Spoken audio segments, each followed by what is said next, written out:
So students, let's discuss the third type of preposition. Two types: preposition of time, place, position. We have already discussed. So let's discuss the third type, that is preposition of direction.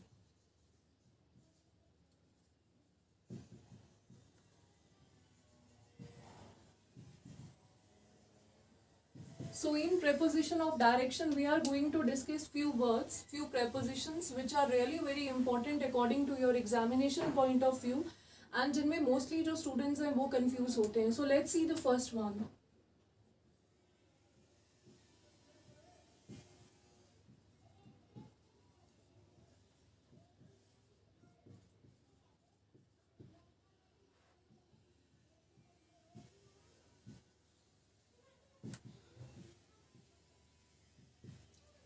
She is going dash the north, he is going dash Delhi. Now let's see, we have two prepositions towards as well as to.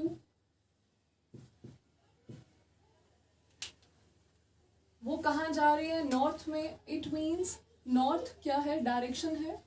South क्या है? Direction है. East and waste हमारी क्या है? Directions है. Delhi, it's a name of a city. It means this is an exact destination. हमें कहाँ पर जाना है? एक एग्जैक्ट डेस्टिनेशन मेरे पास है, लेकिन यहाँ पर मेरे पास एक डायरेक्शन है. डायरेक्शन में हमें एग्जैक्टली कहाँ पर जाना है we don't know. So we can say whenever we talk about direction, तो वहां पर हम कौन सी प्रेपोजिशन यूज करते हैं? Towards. He is going towards the north. And जब भी डेस्टिनेशन की बात होती है तब हम कौन सा प्रेपोजिशन को यूज करेंगे? To. He is going to Delhi, she is going towards the north. Now see confusing sentences जो आपके एग्जाम में पूछे जाते हैं.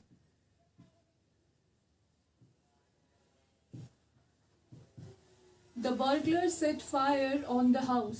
ये सेंटेंस एग्जाम में देखा गया है. बर्गलर्स कौन होते हैं? चोर. चोरों ने आग लगाई कहाँ पर? घर पर. Now we were not there. जब ये एक्शन किया गया हम वहां पर नहीं थे. हमने इस पूरे इंसिडेंट को, एक्शन को विटनेस नहीं किया है. It means we don't know कि जो आग है वो घर के ऊपर लगी है, घर के अंदर लगी है, घर के बाहर लगी है, कहाँ पर इन्होंने इस एक्शन को टेक प्लेस किया था. So we can say burglars ने आग कहाँ पर लगाई थी? घर पर. तो घर मेरे पास क्या है? एक एग्जैक्ट प्लेस है, एक एग्जैक्ट डेस्टिनेशन है कि यहाँ पर ही ये एक्शन किया गया. So whenever there is an exact place और a destination where we know कि यहाँ पर ही एक्शन किया गया है, तो हम क्या लिखते हैं? The burglar set fire to the house. Not on, not in, not at. Same example. She was admitted in the hospital when she met a serious accident.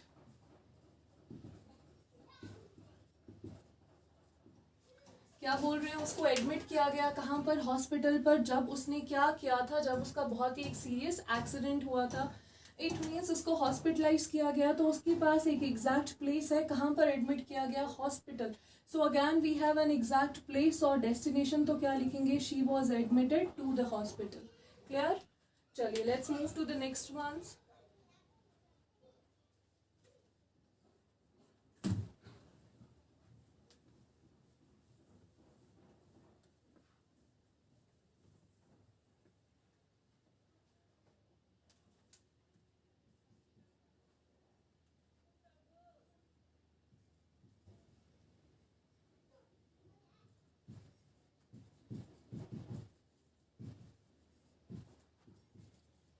She ran swiftly dash the woods.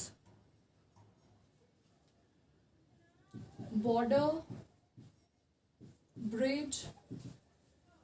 So we have two prepositions, through as well as across. ये bank के exam में cloze test में इनको दिया गया था, through and across, जहां पर हमें इनको एग्जैक्टली राइट वे में यूज करते हुए उस क्लोज टेस्ट को फिल करना था. Now let's C. She ran swiftly dash the woods. Swiftly means तेजी से. woods, wood क्या होता है? जंगल. wood लकड़ी. wood क्या है? लकड़ी. और woods क्या होते हैं? woods होते हैं हमारे फॉरेस्ट, जंगल. क्लियर? ये wood आपका कौन सा नाउन है? ये wood आपका मटेरियल नाउन है, बिकॉज इस wood से हम बहुत सारी चीजों की कंपोजिशन करते हैं, फॉर्म करते हैं. लेकिन ये woods क्या है? ये अब मटेरियल नाउन नहीं है, ये कॉमन नाउन है, because whenever we make plural form of material noun then ये हमारे क्या बन जाते हैं, common noun. So common noun अपने साथ मीनिंग भी चेंज कर लेते हैं। So wood means forest. तो वो क्या कह रहा है, वो बहुत ही तेजी से कहाँ से भागी थी, फॉरेस्ट से। आप देखिए ये जंगल है, लाइक ये ट्री है आपके वहां पर, ऑलराइट। अब एक पर्सन इन जंगल में से भाग रहा है, इट मीन्स वो उसके बीच में से भागेगी, कभी यहाँ कभी वहां कभी यहाँ, ऑलराइट, क्लियर। अगर फॉरेस्ट है तो वो एक लाइन में है, बीच में कोई पेड़ यहाँ हो सकता है, यहाँ पर हो सकता है। जब भी आप एक्शन किसी के इनसाइड से करते हैं, उसके बीच में से होकर निकलते हैं, तब हम क्या यूज करते हैं, through. She ran swiftly through the woods, woods के अंदर में से, फॉरेस्ट में से वो तेज भागी थी। नाउ इन सेंटेंसेस में आते हैं बॉर्डर और ब्रिज। इनसे पहले हम क्या यूज करेंगे, बॉर्डर। देखिए ये बॉर्डर है, ये बॉर्डर है, इट मीन्स बाउंड्रीज हैं, क्लियर बाउंड्रीज हैं। बॉर्डर में हमें बाउंड्री सेट करके दी जाती है, it means that we are not suppose to cross that boundaries, clear. Bridge, bridge again means with clear boundaries, because हम ब्रिज के बीच में से तो निकल कर नहीं आ सकते, अगर निकल कर आएंगे तो हम डूब जाएंगे। सो बॉर्डर के बीच में से अगर हम निकलेंगे डेफिनेटली विल गेट शॉर्ट, तो हमारी वहां पर ही डेथ हो जाएगी। सो ये दोनों इंसिडेंट्स के बीच में से निकलना पॉसिबल नहीं है। सो जब भी ऐसा कोई सेंटेंस आता है तो वहां पर हम क्या लिखेंगे, across border, across bridge, clear. चलिए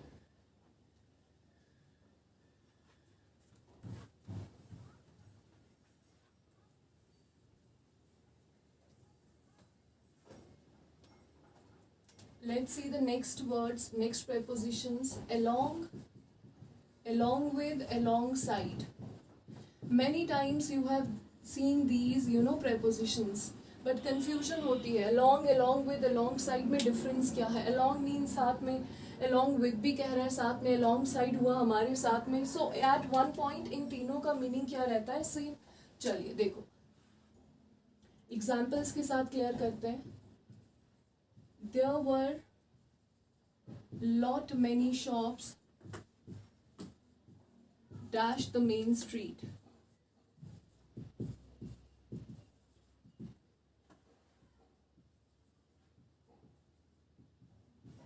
Why won't you come dash us?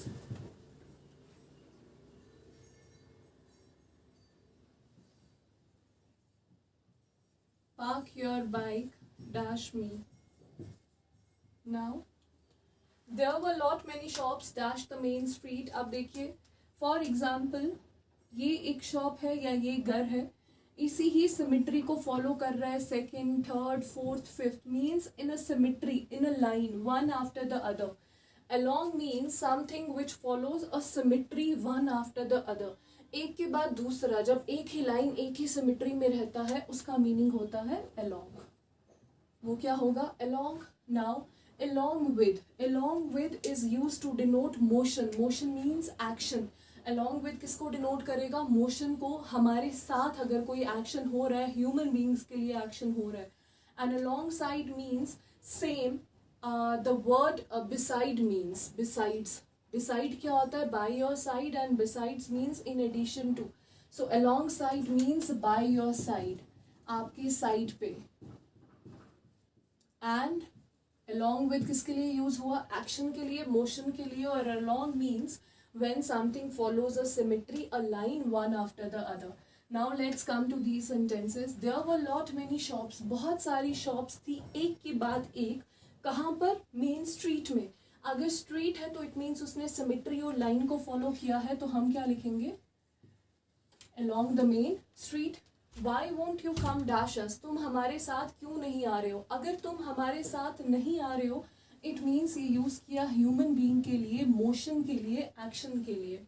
Last one, park your bike dash मी, अपने बाइक को मेरी बाइक के साथ लगा दो। तो ये क्या हो गया, along साइड में, क्लियर। सो ये थे आपके preposition of direction. Now last time मैंने आपको बोला था कुछ प्रेपोजिशंस को हम डिस्कस करेंगे, जो एक्सेप्शन है उनमें से already one we have discuss, like by and with. Alright, मैंने आपको बोला था by is use for humans, but कब, जब वो किसी एक्शन को मोशन में लाएंगे जब कोई एक्शन करेंगे. And second one, by is also use before means of transport. And with is use for non livings which act as a means of instrument और वेपन्स, और कोई भी म्यूजिकल इंस्ट्रूमेंट हो सकता है. क्लियर? चलिए, let's see the next one.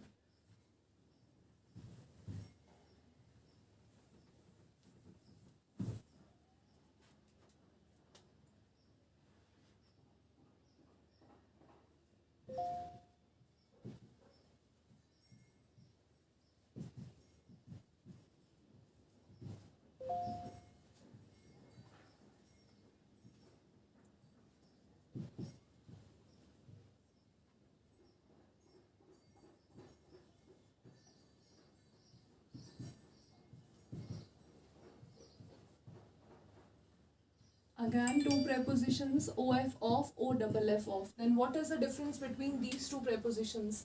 She took dash his jacket. Took means उतारना. उसने अपनी जैकेट को क्या कर दिया है? उतार दिया है, रिमूव कर दिया है, बॉडी से अलग हो चुकी है.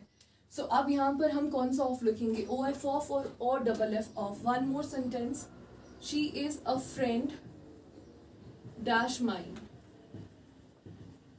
चलिए पहले इसको डिस्कस करते हैं. She is a friend dash mine. वो मेरी फ्रेंड है. वो फ्रेंड है किसकी? मेरी. अगर मेरी कोई फ्रेंड है, इट मीन्स वो किसकी बिलोंगिंगनेस हुई? मेरी.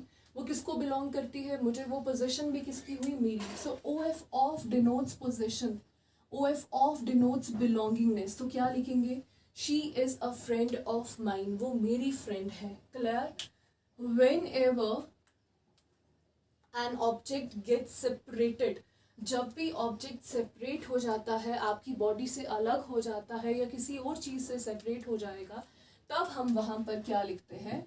OFF of. OFF of means separation. He took off his jacket. उसने अपनी जैकेट उतार दी, तो जैकेट उसकी बॉडी से क्या होगी? Remove. So which words denote separation? OFF of denote separation. He fail dash his bed. वो अपने बेड से नीचे गिर गया. अगर वो अपने बेड से नीचे गिरा, इट मीन्स उसकी उससे बेड से क्या हो गई? सेपरेशन. तो यहाँ पर भी क्या लिखेंगे? He fell off his bed. Now interesting one, they fell dash the terrace. वो टेरेस से गिर गए. बहुत सारे स्टूडेंट्स यहाँ पर भी बोलते हैं they fell off the terrace. But अगर मैं आपको बोलूँ they fell from the terrace, कौन सा करेक्ट है? Which one is the most appropriate? They fell from the terrace, they fell off the terrace. यहाँ पर उसने क्या रिमूव किया है? जैकेट. यहाँ पर वो किससे सेपरेट हो रहा है? बेड से. इट मीन्स जैकेट उसकी पोजेशन है, उसकी बिलोंगिंगनेस है, उसने पहनी है, अभी बेड पर वो लेटा हुआ है. अभी ये जो सेपरेशन है ये सेल्फ थिंग्स से है, और वो थिंग्स जिन पे आप अभी अपना एक्शन कर रहे हो जो बिल्कुल भी डिस्टेंस में नहीं है. अब मैंने ये दुपट्टा वेयर किया, इट मीन्स कि मेरी बॉडी के साथ अभी कंटैक्ट में है, डिस्टेंस में नहीं है. बेड पे अभी मैं बैठी हूँ तो डिस्टेंस ज़्यादा नहीं है. अगर कोई पर्सन टेरेस से गिरता है, अगर वो टेरेस से गिरता है, तो इट मीन्स टेरेस और उस पर्सन में फिर डिस्टेंस बहुत ही ज़्यादा हो जाएगा. So whenever there is a separation from a long distance, तो वहाँ पर हम क्या लिखते हैं? He fell from the terrace. Or otherwise separation is from your possessive things or from a shorter distance, then we can write OFF off. Otherwise from a long distance, from, and OF off denotes position. Clear?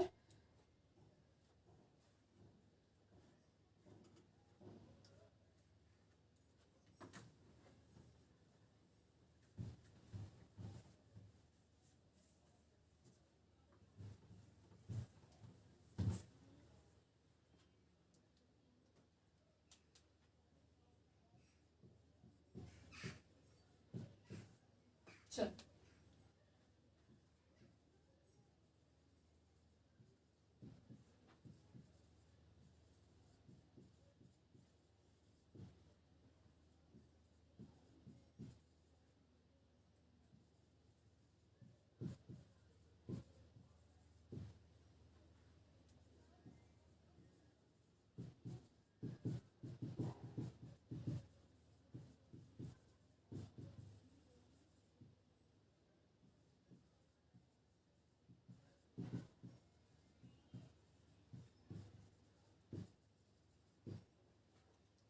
in, into, on, upon. Difference.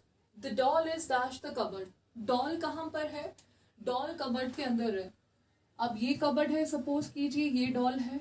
Doll अगर cupboard के अंदर है तो it means doll हमारा क्या है, non living object. तो non living object can't move, तो इट मीन्स ये ऑब्जेक्ट हमारा किस में रहेगा, ये ऑब्जेक्ट रेस्ट पे होगा अंदर। कबर्ड में है तो वो उसमें रेस्ट में ही होगा। Ball is in the table, ball table के अंदर है, नॉन लिविंग है, मूवमेंट नहीं होगी तो वो भी रेस्ट में ही रहेगा। So whenever an object which is placed inside something else and is in rest, तो वहां पर हम क्या लिखते हैं, कौन सी preposition, in. The doll is in the cupboard. जब भी कोई ऑब्जेक्ट किसी के अंदर हो और वो रेस्ट में हो। The boys fail dash the well, boys किस में गिर गए थे, बॉयज गिर गए थे वेल में। अब सपोज कीजिए ये एक वेल है, अब यहाँ से लड़के गिर रहे हैं, इट मीन्स यहाँ पर क्या हो रहा है, मोशन। ये किसको डिनोट कर रहा है, एक्शन को। सो जब भी एक्शन होगा इनसाइड समथिंग एल्स, बॉयज किसके अंदर गिर रहे हैं, वेल के अंदर। Whenever there is an action inside something else, then हम वहां पर क्या लिखते हैं, into. The boys fell into the well. Clear? Now let's see the next one. The cat is sitting dash the table, cat कहाँ पर बैठी है, कैट टेबल के ऊपर बैठी है। इनसाइड भी हो सकता है, डाउन भी हो सकता है, टेबल के ऊपर बैठी है। क्लियर? सो इट मीन्स ये टेबल है, ये सपोज कीजिए ये कैट इसके ऊपर बैठी है। क्लियर? अब ये कैट इसके ऊपर बैठी है, इट मीन्स कैट वहां पर रेस्ट पर है। अगर एक पर्सन बेड पे है तो इट मीन्स वो बेड पर ही है, उसका कोई एक्शन नहीं हो रहा, वो नीचे नहीं आ रहा, बाहर नहीं जा रहा। So whenever an object is above something else and is on rest, तो वहां पर हम कौन सा प्रेपोजिशन यूज करेंगे, on. The cat jump dash the man, now see jumped. Jump ने क्या बता दिया, क्या हो गया, मोशन। फेल ने क्या बताया था, क्या हो रहा था, मोशन, एक्शन। कैट ने किस पे जंप किया, कैट ने जंप किया मैन पे। इट मीन्स यहां पर भी क्या हुआ, मोशन, यहां पर भी क्या हुआ, motion, action. Then what is the difference, this action take place inside something else, but अगर इस एक्शन की बात करें तो ये एक्शन टेक प्लेस कर रहा है over something else. It means cat ने किस पर जंप किया, मैन के ऊपर।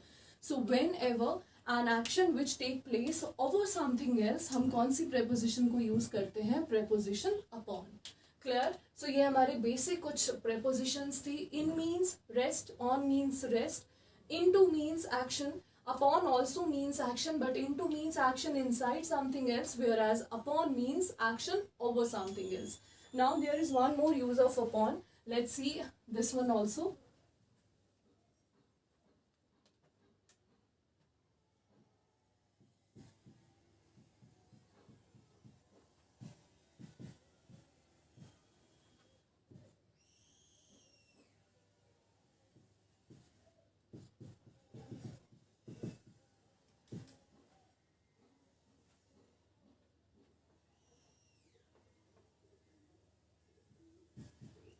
It is based dash to principles. ये जो फॉर्मूला है या ये जो रूल है, ये किस पर डिपेंड है, ये इन टू प्रिंसिपल्स पर डिपेंड है।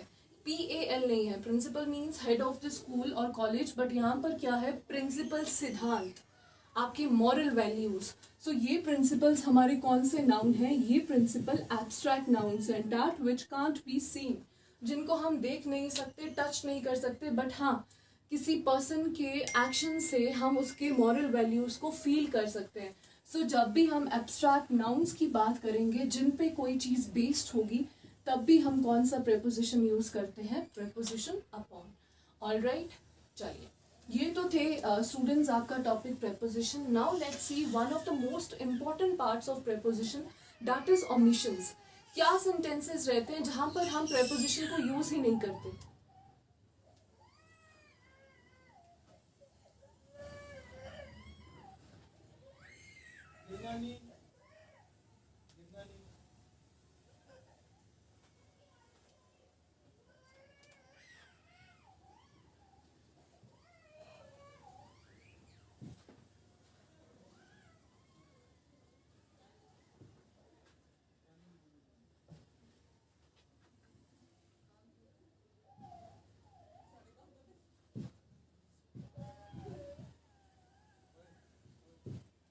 I am going for abroad.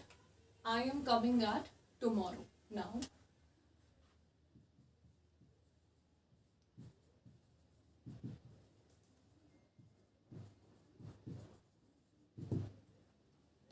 I am going for abroad.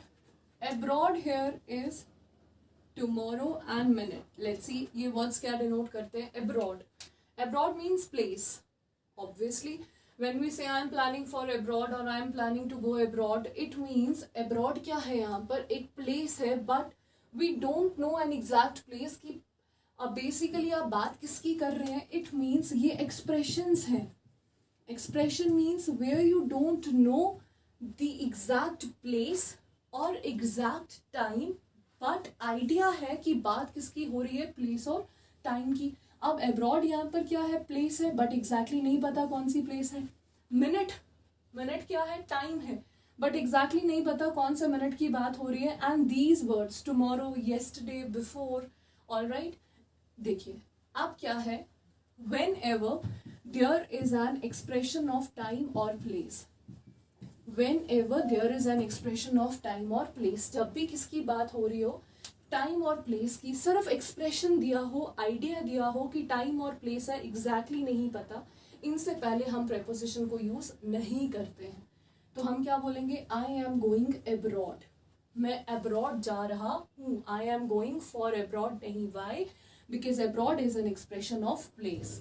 I am coming at tomorrow नहीं, आई एम कमिंग टुमारो. इन वर्ड से पहले प्रेपोजिशन को यूज नहीं किया जाता है.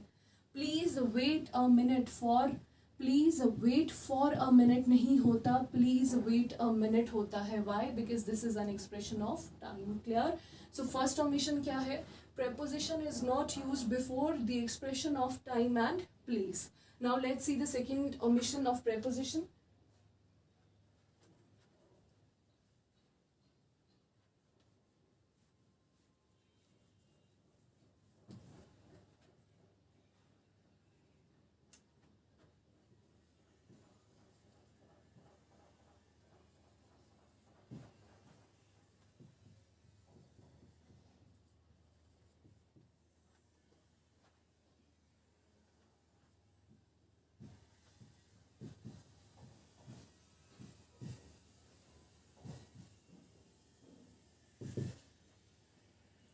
I am coming at next week. I am coming at next week. She met me in last month. Now month and week.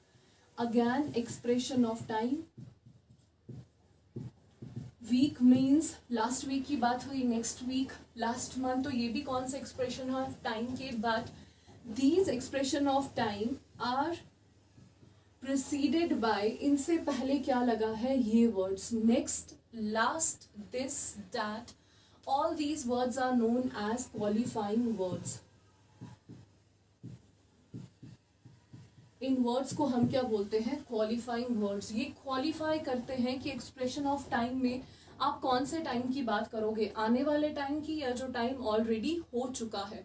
So we can say qualifying, if your expression of time और place is preceded by qualifying words, then इसके साथ भी हम preposition को use नहीं करते हैं.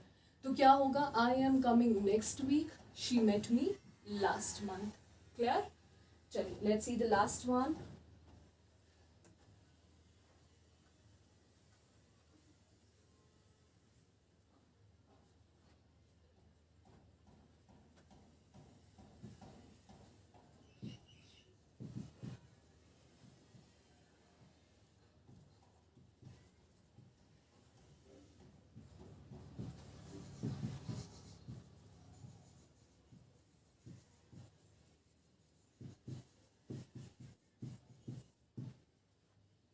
India attacked on China. India ने किस पे अटैक किया, चाइना पे. Attack itself means when you attack on somebody else. हम खुद पर अटैक तो नहीं करते, अटैक खुद में ही बता देता है कि ये एक्शन किसी और के लिए किया जा रहा है, किसी के ऊपर किया जाएगा, खुद पर ये एक्शन नहीं किया जाएगा. सो इसको इस प्रेपोजिशन की जरूरत नहीं है. So these words don't agree with any of the prepositions. Next word, China invaded on India.